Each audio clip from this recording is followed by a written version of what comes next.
एक भूखे कौवे की 4 ज्ञानवर्धक बातें कि इन 4 लोगों से कभी भी मदद मत मांगना। वो 4 लोग कौन कौन से होते हैं? चाहे कितनी भी मुसीबत आ जाए, चाहे भूखे मर जाना, लेकिन कभी भी इन 4 लोगों से मदद नहीं मांगनी चाहिए। जय श्री कृष्णा। दोस्तों, कैसे हो आप? उम्मीद करता हूं अच्छे होंगे। स्वागत है आपका हमारे सक्सेस फाइटर यूट्यूब चैनल पर।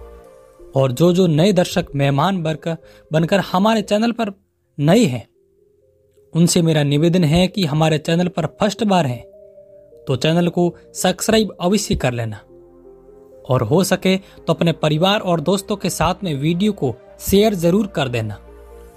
दोस्तों, मैं आज आपको एक ऐसी कहानी सुनाने जा रहा हूं जिसे सुनने के बाद आप लोगों को लगेगा कि हकीकत में चाहे मुसीबत कोई सी भी हो, चाहे कुछ भी करना पड़े, चाहे भूखे मर जाएं, लेकिन कभी भी इन 4 लोगों से मदद नहीं मांगनी चाहिए। तो दोस्तों, ज्यादा समय बर्बाद ना करते हुए कहानी की शुरुआत करते हैं। एक जंगल में एक पेड़ पर कौवा का जोड़ा रहता था।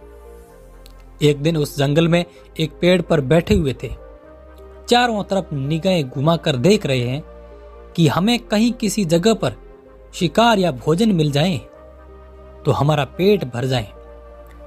उस जंगल में अकाल पड़ चुका था। सभी जानवर पक्षी वहां से निकल गए।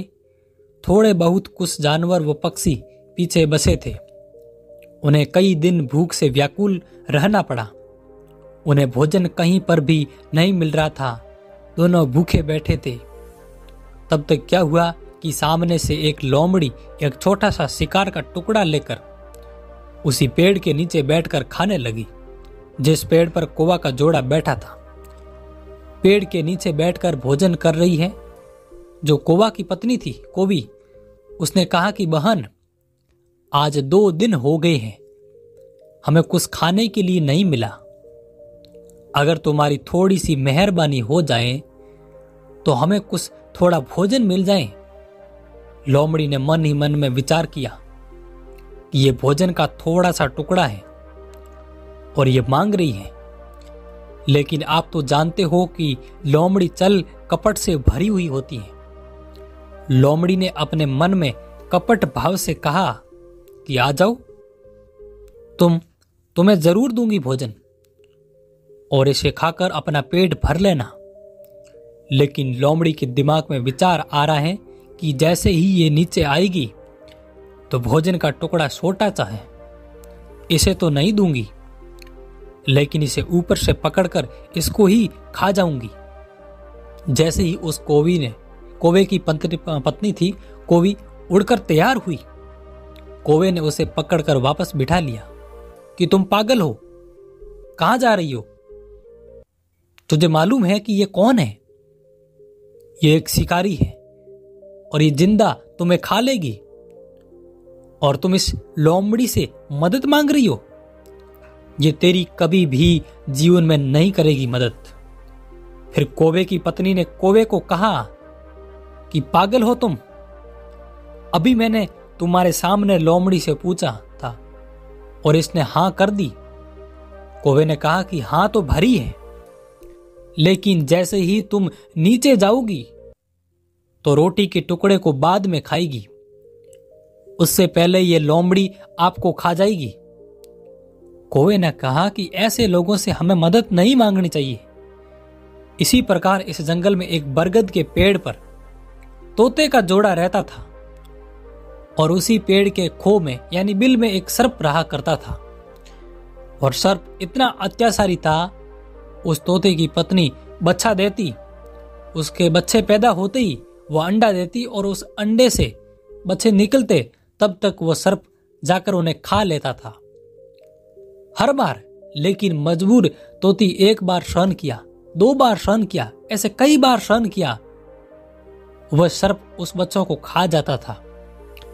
अब तो आप जानते हो कि मां की ममता क्या होती है। दुखी बहुत होती थी, लेकिन दोनों तोता और तोती कुछ कर भी नहीं सकते थे। मेरे दोस्त, एक दिन तोती बैठी हुई रो रही थी। तब तक उसी डाली पर आकर के एक जलकौक बैठ गया और उस जलकौक ने आकर कहा, क्यों रो रही हो? आप बताओ। बोले भैया क्या बताएं, हम तुम्हें जिस पेड़ की खो में हम रहते हैं उसी पेड़ के दूसरी खो में एक सर्प रहा करता है। वो इतना अत्याचारी है, इतना दुष्ट है कि जब जब मेरे बच्चे छोटे छोटे अंडे से निकलते हैं तब तक आकर के उसे अंडे से निकलते हैं और तब तक आकर के उसे खा जाता है। हमारे पास रोने के सिवाय कुछ भी नहीं बचता। जलकौक बोले कि तोती तुम पागल हो, रोने से किसी समस्या का समाधान नहीं होगा, रोने से किसी समस्या का हल नहीं होगा। समस्या का हल निकालने के लिए हमें अपने दिमाग पर जोर लगाना चाहिए। अगर शरीर में सामर्थ्यता है तो उससे लड़ना चाहिए, अन्यथा अपने दिमाग पर जोर लगाओ। कैसे? बोले अगर सबको यहां से निकल कर भाग दिया जाए तो कैसा रहेगा? बोले बहुत अच्छा रहेगा, तो आप हमारे साथ चलिए। बोले कहां? तो कहा कि हम तुम्हें एक झील पर लेके चलते हैं और वहां से छोटी छोटी मछलियां को पकड़कर मेरे साथ आना। तोती ने कहा कि हम तो ये मछली वछली खाते नहीं हैं। बोले तुम्हें खानी नहीं है, केवल मेरे साथ लेकर आना है। तोती ने कहा ठीक है मेरे भैया। वहीं से कुछ दूरी पर पुल बनाकर एक नेवला रहा करता था। तो वह जलकौक, वह तोता और तोती ये तीनों मछली पकड़कर लाए। एक मछली तो ला करके उस नेवला के द्वार पर रख दी, दूसरी मछली थोड़ी सी दूरी पर रख दी और तीसरी मछली थोड़ी सी दूरी पर और रख दी। इसी प्रकार उन तोता तोती ने और उस जलकौक ने एक एक करके मछली जिस पेड़ के बिल में, जिस पेड़ की खो में वह सर्प रहा करता था, वहां तक लाकर रख दी। मेरे भैया कुछ समय पश्चात नेवला अपने घर से निकला। आगे देखा तो द्वार पर एक मछली पड़ी है। वह बहुत बड़ा खुश हुआ कि आज तो भगवान ने घर पर ही भोजन दे दिया। उसे खा लिया। अब थोड़ा सा और आगे बढ़ा तो एक और मछली मिल गई, उसे भी खा लिया और आगे बढ़ा तो एक और मछली मिल गई। मेरे भाई ऐसे ही धीरे धीरे करके वो आगे बढ़ता चला गया।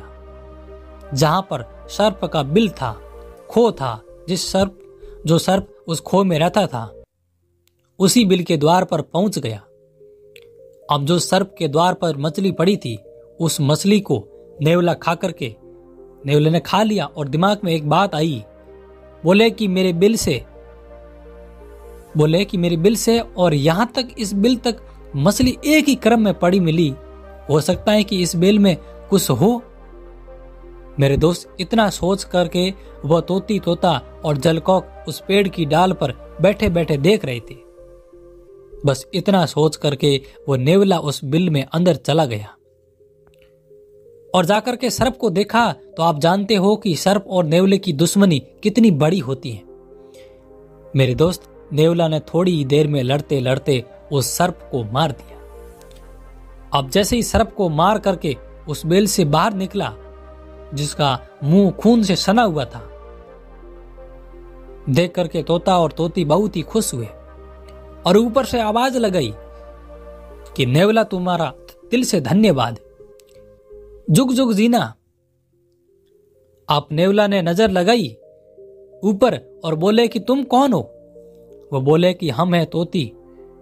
नेवला समझ गया कि ये सब इनकी करामात हैं कि मुझे ये लेकर के आए यहां तक। तोता और तोती कह रहे थे कि तुम्हारा दिल से धन्यवाद। नेवला ने कहा कि ठीक है कि आप ऊपर से ही धन्यवाद करते रहोगे या आप नीचे भी आओगे। मेरे दोस्त, वो जैसे ही तोती उड़कर नीचे आई और पास में बैठी तो उस नेवला ने पकड़ करके उस तोती को भी मार दिया। देखो इस जगह पर तोता और तोती ने कितनी बड़ी गलती की थी कि अपने एक दुश्मन से छुटकारा पाने के चक्कर में दूसरे दुश्मन की मदद की। उसका खामियाजा उसे भुगतना पड़ा। दोस्तों, हम चाहे कितनी भी परिस्थिति में क्यों ना हो, हमें इन 4 लोगों से लोगों की कभी भी मदद नहीं लेनी चाहिए। नंबर 1, अपने दुश्मन से कभी भी मदद नहीं मांगनी चाहिए। जो हमारा दुश्मन है, अगर हम उससे मदद मांगेंगे तो वह दाग देकर, समय देकर के और तुम्हारे ऊपर जरूर वार करेगा। उसे कोई रोकने वाला नहीं है। नंबर 2, अहंकारी व्यक्ति से कभी भी इंसान को मदद नहीं मांगनी चाहिए, क्योंकि अहंकारी व्यक्ति मदद तो कर देता है, लेकिन जिस दिन तुम सामने आ गए उस दिन तुम्हारे मुंह पर मार देगा। तो ऐसे व्यक्ति से कभी भी मदद नहीं लेनी चाहिए। और तीसरा, वे लोग जिनसे हमें मदद नहीं मांगनी चाहिए वह है कपटी इंसान से कभी भी मदद नहीं मांगनी चाहिए। जो लोग कपटी हुआ करते हैं और अपने दिल में चल कपट धारण करने के बाद रहते हैं, तो ऐसे लोगों से हमें मदद नहीं लेनी चाहिए। और चौथे वे लोग होते हैं जिनसे हमें मदद नहीं लेनी चाहिए, वो है नशे में धुत आदमी। नशे में धुत आदमी से कभी भी मदद नहीं लेनी चाहिए, क्योंकि नशे में धुत इंसान तो मरेगा और आपको भी ले डूबेगा। अगर कोई नशे में धुत बाइक पर चला आ रहा है और आप पैदल चल रहे हो, तो आपको उसे मदद नहीं लेनी चाहिए। और आप मदद मांगोगे कि भाई थोड़ी दूर हमें भी छोड़ दो, और नशे में है, अगर वो बाइक लेकर खाई की तरफ चला गया तो क्या होगा, आप सबको पता है। तो दोस्तों, इस कहानी से केवल हमें यही सीखने को मिलता है कि अपने दुश्मन से कभी भी मदद नहीं लेनी चाहिए, अहंकारी व्यक्ति से कभी भी मदद नहीं लेनी चाहिए, और जो कपटी इंसान है उससे कभी भी मदद नहीं लेनी चाहिए, और जो नशे में धूत इंसान से कभी भी मदद नहीं लेनी चाहिए। वो कौवा समझ रहा था कि कौवी, जो तुम आज गलती करने जा रही हो, वो गलती उस तोते के जोड़े ने भी की थी, तो उसका खामियाजा उनको भुगतना पड़ा। ये मेरा वचन है कि अगर तुम इस लोमड़ी से मदद के लिए जाओगी और इस लोमड़ी से मदद मांगोगे, तो ये अपना भोजन बाद में खाएगी, पहले तुम्हें खा जाएगी। तो दोस्तों, कैसी लगी आपको ये कहानी? यदि कहानी अच्छी लगी है तो कमेंट करके हमें जरूर बताएं। और ऐसे ही वीडियो, ऐसे ही कहानी देखने के लिए हमारे चैनल पर फर्स्ट बार हैं तो चैनल को सब्सक्राइब अवश्य कर देना, और घंटी वाले निशान पे क्लिक करके आप जैसे ही हम वीडियो अपलोड करेंगे यूट्यूब पर या कहानी अपलोड करेंगे तो उसका नोटिफिकेशन सबसे पहले आप तक पहुंचेगा। तो दोस्तों, मिलते हैं अगली कहानी में, तब तक के लिए बने रहिए। जय भारत, जय हिंद।